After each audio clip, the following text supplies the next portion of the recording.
श्री शिवाय नमस्तुभ्यम। हर हर महादेव। भिलाई छत्तीसगढ़ के जयंती भाई स्टेडियम में गुरुजी प्रदीप मिश्रा जी के द्वारा शिव महापुराण कथा शुरू होगी, जो कि 17 अगस्त से शुरू हो गई थी और आज 19 अगस्त है। आज कथा का तीसरा दिन है। आज की कथा में गुरुजी ने जो उपाय पत्र उपयोग की जानकारी दी है, सभी जानकारियाँ आपको इस वीडियो के माध्यम से प्राप्त होगी। साथ ही कल 20 अगस्त है और सावन की अष्टमी तिथि है। दिन गुरुवार का है, तो इसमें किया जाने वाला कुछ विशेष उपाय की जानकारी भी आपको प्राप्त होगी। किसी कारणवश यदि आपने आज की कथा नहीं सुनी है, तो पूरी कथा का रास्ता इस छोटी सी वीडियो के माध्यम से आपको प्राप्त होगा। तो बढ़ते हैं आज की कथा की पहली जानकारी की ओर। गुरुजी ने कहा, संसार का कोई भी मानव कौन सी जाति का है, कौन से समाज का है, कौन से वर्ण का है, शिवजी के दरवाजे पर यह सब नहीं होता है। शिवजी केवल एक ही चीज़ देखते हैं और वह देखते हैं उसका मन का भाव।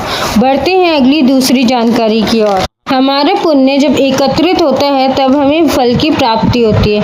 अब पुण्य इकट्ठा कैसे कर सकते हैं? एक लोटा जल से शिव महापुराण कथा जहाँ हो रही हो वहाँ उसका श्रवण करो, सत्कर्म करो, अच्छे फल की प्राप्ति होती है, पुण्य एकत्रित होते हैं। बढ़ते हैं अगली तीसरी जानकारी की ओर। चंचुला देवी, जिसका पति प्रेत योनि में पड़ गया था, उसकी प्रेत योनि से छुड़ाने के लिए सत्कर्म चाहिए थे, अच्छे कर्मों का फल चाहिए था, पुण्य अधिक चाहिए था। तब शंकर भगवान ने स्वयं यह मार्ग दिखाया कि शिव महापुराण कथा का श्रवण करो। तब चंचुला ने शिव महापुराण कथा का श्रवण किया और अपने पति को प्रेत योनि से छुड़ाया। बढ़ते हैं अगली चौथी जानकारी की ओर। जब कोई मनुष्य शंकर भगवान के लिए एक लोटा जल लेकर जाता है और जल चढ़ाकर थोड़ा सा प्राप्त करके जल अपने लोटे में लेकर आता है, उस मार्ग में वह आ रहा होता है, उस जल को लेकर, उस जल में इतनी तरंग होती है जो कि उस मार्ग में कितने भी अधोगति में गए हुए जीव होते हैं उनको भी ताड़ने का बल रखती है। यह शिव तत्व है। बढ़ते हैं अगली पांचवी जानकारी की ओर। यदि 1000 टुकड़े बेलपत्र के हो जाए, तिनका मात्र भी यदि बेलपत्र का है और हम उसे प्राप्त कर रहे हैं या शिवजी को अर्पण कर रहे हैं, तो भी फल प्रदान करने वाला होता है। बढ़ते हैं अगली छठी जानकारी की ओर। मातंग ऋषि जब एक लोटा जल शिवजी को चढ़ाते थे, तो शबरी अम्बा जो थी उस मार्ग में झाड़ू लगा देती थी। जिस मार्ग से वह निकलते थे सफाई कर देती थी, फूल तोड़कर मातंग ऋषि को दे देती थी, बेलपत्र तोड़कर दे देती थी और बेर तोड़कर मातंग ऋषि को दे देती थी। इस तरीके से रोज शबरी अम्बा नियम करती थी। एक दिन शबरी अम्बा ने पूछा, मुझे राम कैसे मिलेंगे? तो मातंग ऋषि ने कहा, जब तेरे तोड़े गए बेलपत्र फूल शिवजी को प्राप्त होंगे, तो उस दिन तुझे राम जरूर मिलेंगे। बढ़ते हैं अगली 7वीं जानकारी की ओर। गुरुजी ने कहा, महाशिवरात्रि के दिन जब हम एक बेर शिवजी को चढ़ाते हैं, तो हमसे जो पाप कर्म होते हैं या पिछले जन्म के कर्म होते हैं, मतलब पूर्व जन्म के जो पाप होते हैं, एक बेर अर्पित करने से संचित पाप सारे भस्म हो जाते हैं। आज की कथा की 8वीं जानकारी की ओर। शबरी ने लक्ष्मण जी को भी बेर दिए थे और लक्ष्मण जी ने वह बेर नहीं खाए थे और उन्हें फेंक दिया था, और राम जी ने बेर के छिलके भी नहीं छोड़े थे और खा लिए थे। बढ़ते हैं अगली 9वीं जानकारी की ओर। राम जी ने लक्ष्मण जी को पार्थिव शिवलिंग पूजा करने को कहा और कहा, सुनो लक्ष्मण, तुम अभी शबरी की गहराई को नहीं जानते हो। तब लक्ष्मण जी ने कहा, राम जी के कहने पर पार्थिव शिवलिंग का पूजा किया और वहीं से जहाँ से शबरी मैया बेर तोड़ती थी, वहीं से बेर तोड़कर शिवजी को चढ़ाया। और जैसे ही बेर लक्ष्मण जी ने शिवजी को अर्पित किया, तो बेर अंदर धंस गया। पता ही नहीं चला कि वह बेर कहाँ चला गया। वो बेर पाताल तक पहुँच गया। आज भी वह जगह लक्ष्मणेश्वर महादेव के नाम से जानी जाती है। आज भी वहाँ शिवलिंग विराजमान है। वहाँ आज भी लोग जल चढ़ाते हैं, पर वह जल कहाँ जाता है कुछ पता नहीं। बढ़ते हैं अगली 10वीं जानकारी की ओर। एक पत्र आया, गुरुजी मैं भोले बाबा की महिमा का क्या बखान करूं। नीट के लिए मेरी बेटी तैयारी कर रही थी, काफ़ी समय से तैयारी कर रही थी। उसका नीट क्लियर नहीं हो रहा था, हमेशा रह जाती थी। फिर उसने सीहोर कांवड़ यात्रा भरी और बाबा की कृपा से उसका सिलेक्शन हो गया। उसे गवर्नमेंट कॉलेज भी मिल गया। उसी का आभार व्यक्त करने आई हूँ। एक और पत्र आया है, मेरी बेटी बेलपत्री की बीच वाली पत्ती में शहद लगाकर एग्ज़ाम देने गई, सीए उसका क्लियर हो गया। और मेरी बहन की बेटी ने भी ऐसा ही किया, क्योंकि उसका भी सीए क्लियर नहीं हो रहा था। तो हमने उसको कहा कि तुम भी ऐसा करो, बाबा पर विश्वास रखो। तो यह हंसने लगी कि कहीं ऐसा होता है क्या। पर फिर कहने पर उसने माना और वह उसका भी जो एग्ज़ाम था सीए का वह क्लियर हो गया और वह भी सीए बन गई। उसी का आभार व्यक्त करने आए हैं। बढ़ते हैं अगली 11वीं जानकारी की ओर। चतुर्मास अब चालू होता है।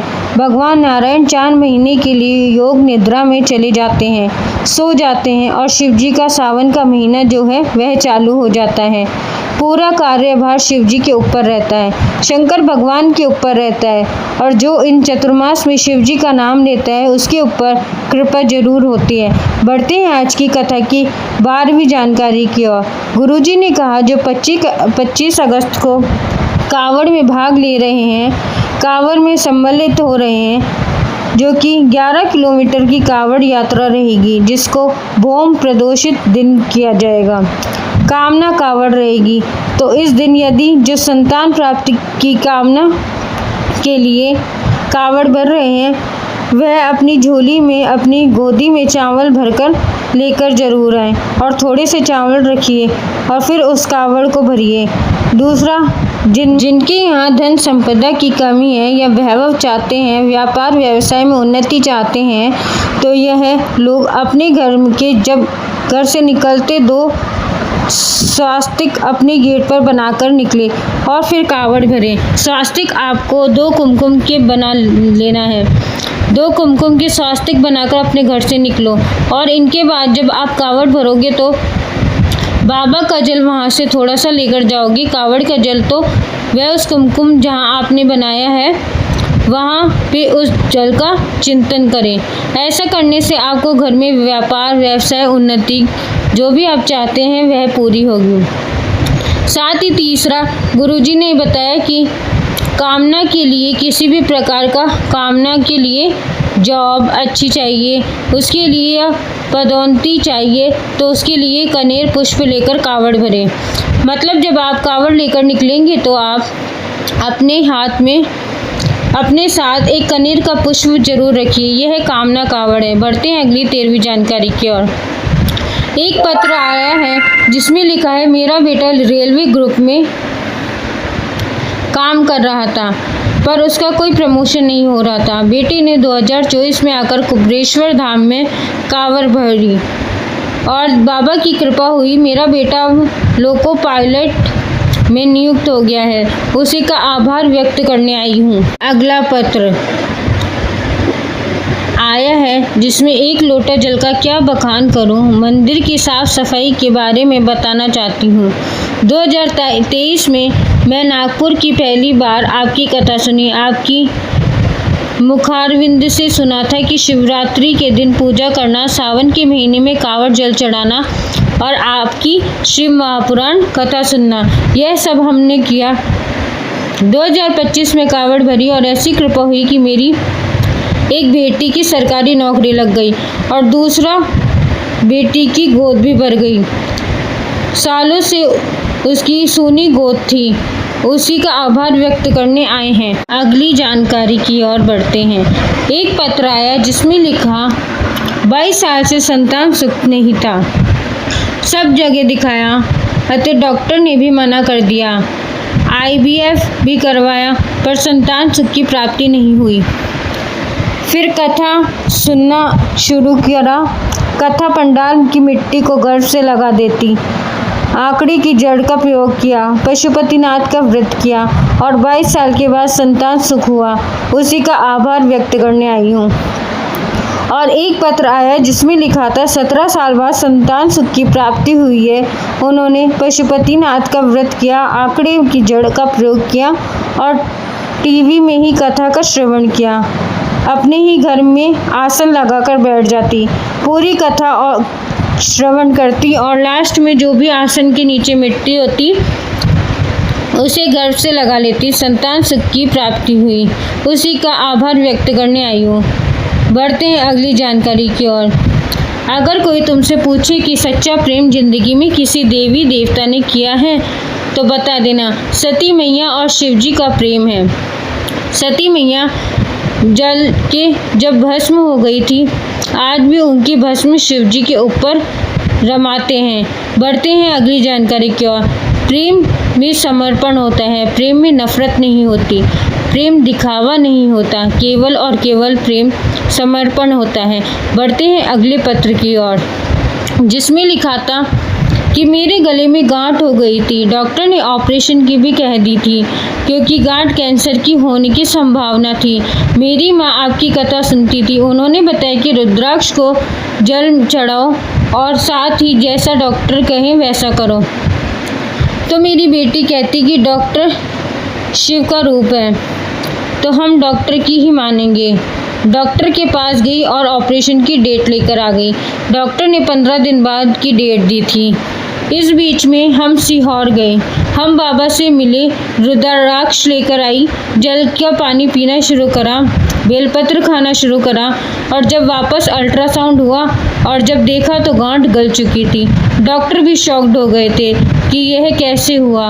हमने बोला बाबा की कृपा हुई है, उसी का आभार व्यक्त करने आई हूँ। सती के विवाह के लिए 7 प्रश्न पूछे गए थे, शिवजी ने उनका उत्तर दिया था। पहला प्रश्न, दुनिया का सबसे बड़ा धन क्या है? शिवजी से पूछा गया तो शिवजी ने कहा सबसे बड़ा धन संतोष है।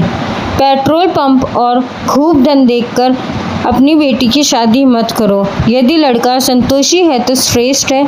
दूसरा, सबसे बड़ा जो दुश्मन है वह क्या है?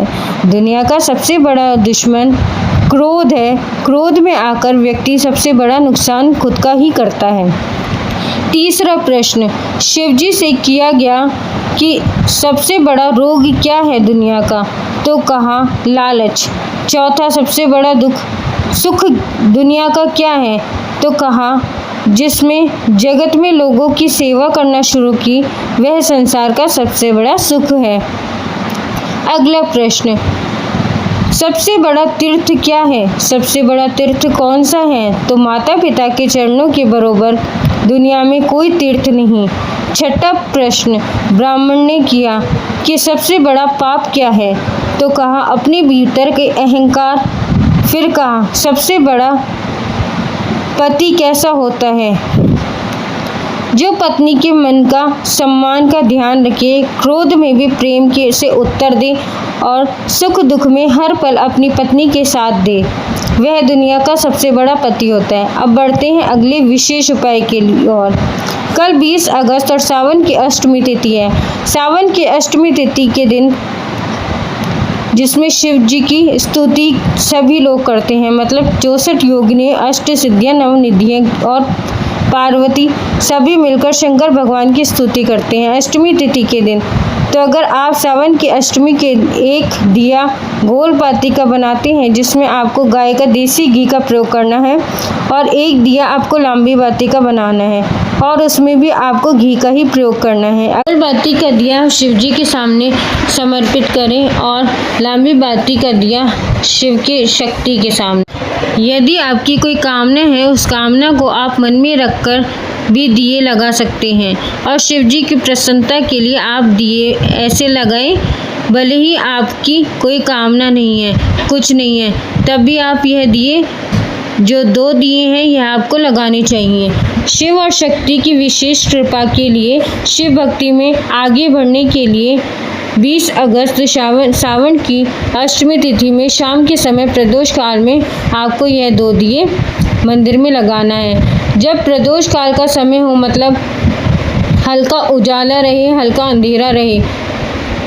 प्रदोष काल 40 मिनट का होता है, तो उसी के बीच आपको यह दिए लगाने हैं। अगर किसी कारणवश आप मंदिर नहीं जा पा रहे हैं, शिवालय दूर है, तो ऐसे में आप बेलपत्री के वृक्ष के नीचे भी 2 दिए लगा सकते हैं। कि यदि बेलपत्री के वृक्ष के नीचे भी नहीं जा पा रहे हैं, तब आप ऐसे में अपने घर के शिव और शक्ति को समर्पित करते हुए लगा सकते हैं। क्योंकि कई बार आप लोग प्रश्न करते हैं कि हम मंदिर नहीं जा पा रहे, क्या घर में हम यह उपाय कर सके?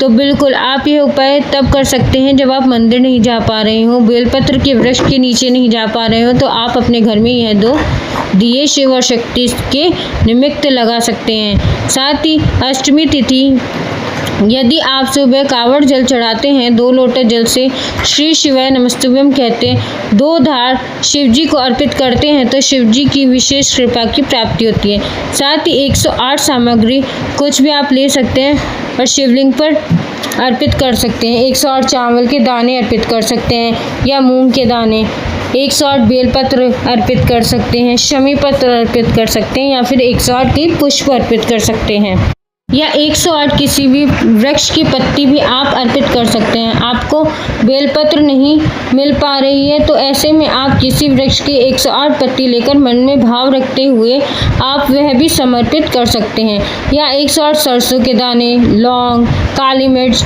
कुछ भी आप समर्पित कर सकते हैं। 108 बार कोई भी सामग्री अर्पित कर सकते हैं। साथ ही 108 बार शिव का नाम लें, और वह नाम भी आप शिव जी को ही समर्पित करें। सावन की अष्टमी तिथि है, शिव शक्ति को समर्पित तिथि है, तो ऐसे में आप पार्थिव शिवलिंग का भी निर्माण करके पूजा अर्चना कर सकते हैं। यदि आप अपने घर में पार्थिव शिवलिंग का निर्माण करते हैं, अपने घर में गमले में आप पार्थिव शिवलिंग का निर्माण कर सकते हैं। वह उसी मिट्टी को थोड़ा सा ऊंचा करके शिवलिंग बनाएं, अष्टगण चंदन लगाएं, चावल अर्पित करें, पुष्प की पंखुड़ियाँ अर्पित कीजिए, पुष्प अर्पित कीजिए, बेलपत्र अर्पित कीजिए और एक दिया लगा दें, और वहीं पे पार्थिव शिवलिंग का आप गमले में ही विसर्जन कर दें। इस तरीके से आप पार्थिव शिवलिंग की पूजा कर सकते हैं। अष्टमी तिथि है, विशेष तिथि है, तो आप पार्थिव शिवलिंग का पूजन अवश्य करें। साथ ही आप तुलसी के गमले को छोड़कर अन्य किसी भी गमले में जिसमें पौधा लगा हो, उस गमले में आप पार्थिव शिवलिंग की पूजा कर सकते हैं। सभी का एक प्रश्न भी आता है, क्या पार्थिव शिवलिंग का पूजा हम दोपहर में कर लें, शाम को कर लें? तो हाँ, रात होने से पहले आप पार्थिव शिवलिंग की पूजा कर सकते हैं। पार्थिव शिवलिंग शिवरात्रि में ही रात्रि में पूजा की जाती है, बाकी दिनों में पार्थिव शिवलिंग की शाम को पूजा नहीं की जाती, विसर्जन होना अनिवार्य होता है। आज के इन उपाय से जुड़े मन में कोई भी सवाल या कोई भी प्रश्न है तो कमेंट बॉक्स के जरिए पूछ सकती हैं। वीडियो थोड़ा भी उपयोगी लगे तो वीडियो को लाइक करें, शेयर करें और कमेंट अवश्य करें। श्री शिवाय नमस्तुभ्यम।